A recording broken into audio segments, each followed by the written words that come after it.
The physician will indicate where they want the inspiratory pressure, where they want the expiratory pressure, and if they would like a backup rate, so that if the effort to initiate the breath doesn't happen by the patient, the machine automatically delivers it. So if there's any type of issue with the pressure and how the patient perceives it, that's when your respiratory therapist would be involved again with the physician, trying to get some type of order or amendment to the pressure so we can make it easier to tolerate. They have some features on most of the Bilevels that are manufactured today. They have a ramp feature where you turn the machine on, it starts at the lowest possible setting, and then it slowly ramps or climbs up to the prescribed setting so that the patient has an opportunity to fall asleep before it gets to the maximum pressure. When we get ready to use the Bilevel device, the way that they're manufactured now is they're very user-friendly, and it's almost impossible to hook it up the wrong way because all of the parts and pieces only fit one way. So the plug has one hole and only one thing will fit in it. The filter goes in one place and nowhere else. So it makes it easy for the patient to remember once it's all put together, how to reassemble, take it apart, clean it, put it back together. The on and off switch on this particular model is on the top. So the patient would turn it on, and then you would have a display screen that shows you what the pressures are, what it's currently blowing at, what the humidity is set on. With this particular unit, because it's light sensitive, after so many seconds, all of the lights go off so that you don't have any of that light that's interfering with the sleep process. And it's currently running right now, which you can't hear at all unless you put your ear on the machine. So the device is running right now. When the patient wakes up in the morning, or if they get up and go to the restroom, they just reach over, they turn the device off.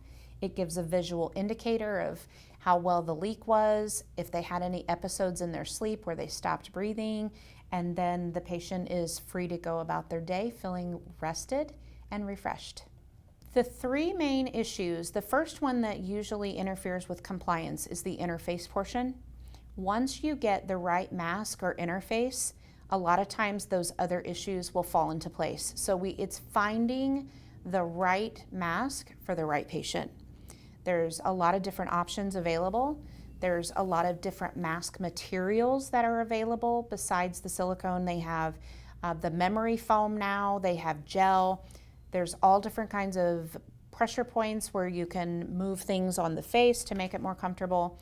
Once you have the interface right, a lot of times the patients are more comfortable. The second issue is typically pressure related, and again, that's a conversation we have with the physician where we tell them whatever the issue is, and then we work with the doctor to make it more comfortable. And the third one is more about the patient's state of mind.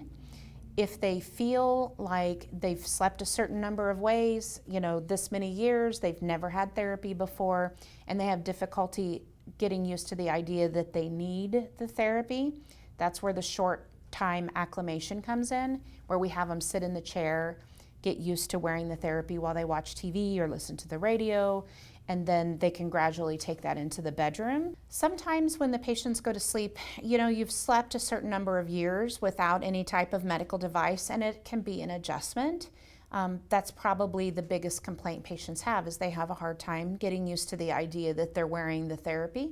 So we recommend that they try to get used to it in small increments. It causes a lot less anxiety for the patient if it's not bedtime, when they have support, caregivers, other people that are around where they can just kick back in the chair, take their mind off of the device, and try to get used to breathing with it so that it feels more natural.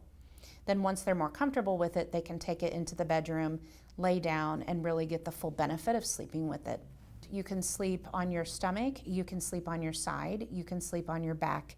There are interfaces that cover your mouth and your nose, just cover your nose, just go in the nose.